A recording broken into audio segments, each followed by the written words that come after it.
Some people keep way too much cash in their bank account, and others keep almost nothing, and they panic the moment something goes wrong. Both are making a mistake in my mind. Today I'm going to break down exactly how much you should actually keep in your bank account based on your real life experiences to prepare for things like emergencies, job loss, investing, and based on what financial experts actually recommend. So welcome back, guys. My name is Jeff.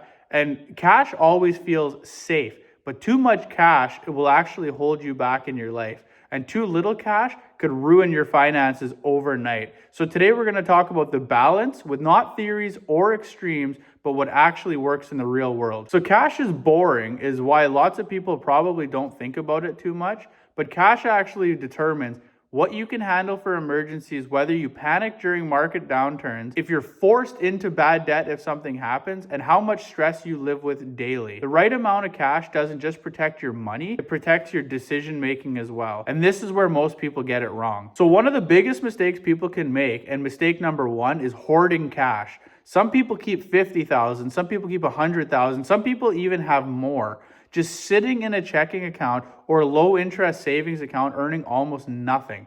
Inflation eats away at it every year. And yes, cash protects you short term, but too much cash guarantees you're falling behind in the long term. And mistake number two people make is having almost no cash. They're on the other extreme, where they have everything invested, they have no buffer, no margin for error. Then something like a job loss happens, their car breaks down, a furnace quits, and suddenly they're relying on credit cards or selling things to pay for bills. And neither extreme works. Now, most financial experts kind of land in the same range between 3 to 6 months of essential expenses in cash, not income and not lifestyle expending, but essential expenses. That's including things like rent or your mortgage, depending on if you own or rent where you live, utilities that you have to pay, groceries, insurance, transportation, and your minimum debt payments. The range exists for a reason, and it covers real world emergencies without killing your long-term growth. Now, how to calculate that properly? Step one is you need to take your essential expenses.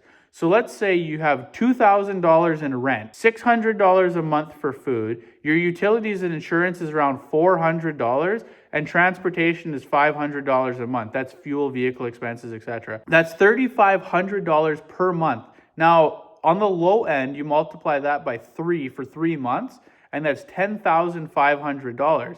On the high end, or 6 months, to have a higher safety zone, you multiply that $3,500 by 6 months to get $21,000. That's your cash safety zone that you should have. Now, there are situations where having more cash absolutely makes sense, and you may want like 6 to 12 months expenses.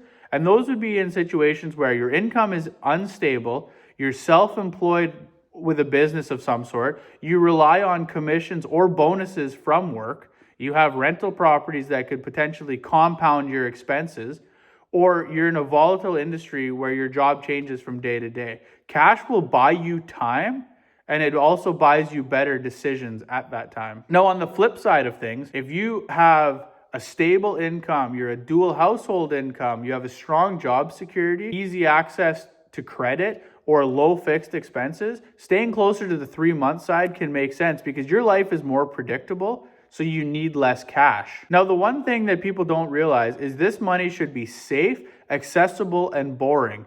It should be in something like a high interest savings account, a money market fund, or a cash equivalent, and not in a locked in investment account like a registered retirement savings plan, in some sort of volatile asset that can go up and down really quickly with really no explanation, or any sort of long-term accounts. It's an insurance, not an investment when you use it for an emergency fund. Once your emergency fund is full, whether you need 3 months, 6 months, 12 months, that's when the cash should start working harder for you. That's when you start putting it into investment.